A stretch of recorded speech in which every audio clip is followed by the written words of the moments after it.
parler du programme en 4 axes.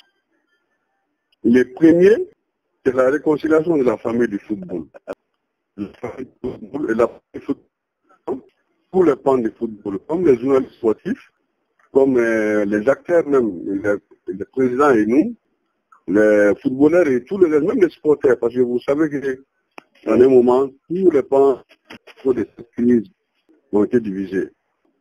Le deuxième axe, c'est la modernisation de l'administration de la Fédération malienne de football. Voilà, parce qu'il faut quand même un personnel formé et au matériel informatique et puis tout le reste aux nouvelles technologies, donc pour une bonne réactivité à la fédération. Le troisième, c'est créer la ligue professionnelle, la refondation de nos compétitions. Parce que là, sans professionnalisme, le football amateur ne se nourrit pas. C'est le football professionnel qui peut se nourrir et qui peut nourrir les hommes, son homme comme on dit. Et vraiment, ensuite, nous allons tout faire pour que chaque acteur de football se sente concerné. Chaque acteur de football, comme je l'ai dit. Voilà, c'est en gros ce qu'on veut faire dans le milieu de football. La région de Sikasso peut se réduire à travers ma personne et le cercle de Bruni particulièrement. C'est un fils du terroir soit dans la Fédération malienne de football. Et ça, c'est un avantage considérable pour une plus grande vision de notre contrée, quoi.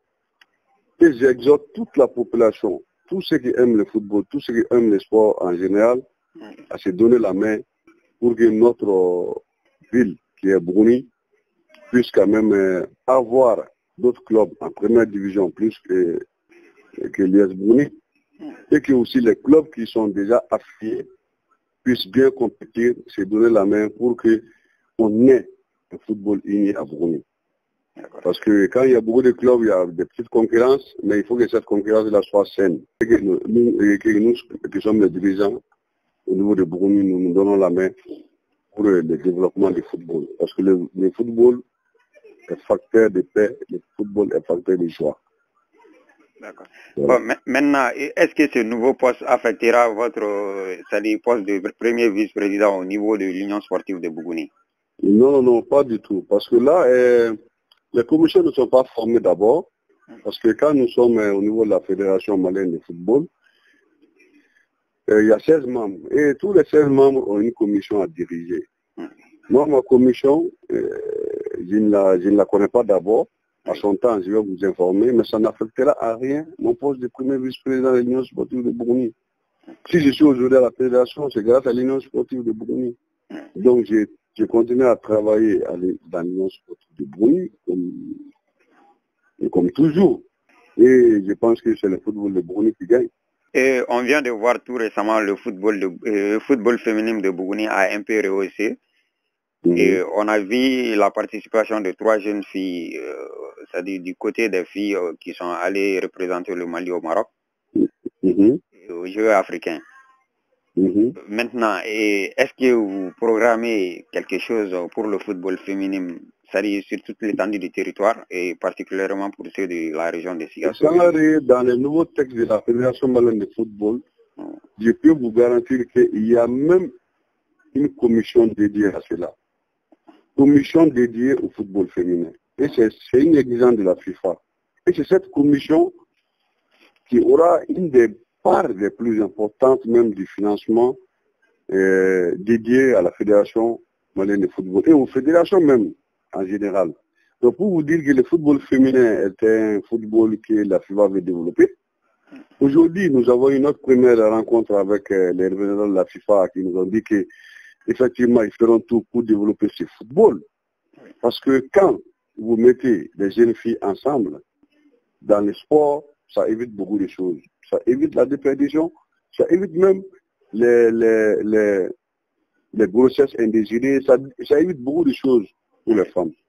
Et la FIFA nous a rassuré que tous les stades seront dotés de vestiaires pour les femmes qui les permettront de se mettre au même diapason que les hommes. Parce que vous êtes sans savoir que quand dans un stade, il n'y a pas de vestiaire pour filles, ça va être très difficile pour les filles, comme nous autres, les garçons, de se mettre en culotte pour aller jouer au football. Ça va être très difficile. Je pense que nous avons cette assurance, le football féminin aura un grand impact dans le développement du football malien. Et aussi Bougouni, je sais, c'est pas la première fois. Vous avez dit, vous voulez que Bougouni a été même en finale du Coupe de Mali. Et Bougouni a été très loin dans les championnats au niveau du football féminin.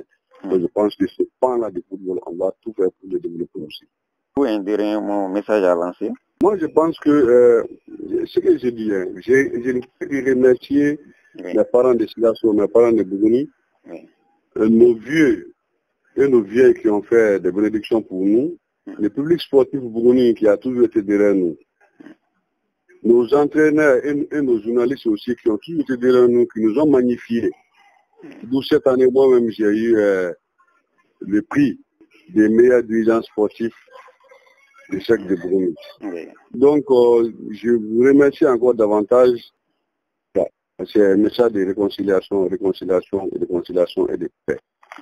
C'est ce message seulement que je lance à toute la population, à tous les cadres de Bougouni, à tous les fils de Bougouni, pour que nous puissions nous donner la main pour que le football de Bougouni sorte enfin de l'ombre. C'est ce que je dis. Je peux dire en Djadrine. Bougouni City, la case qui s'émerge.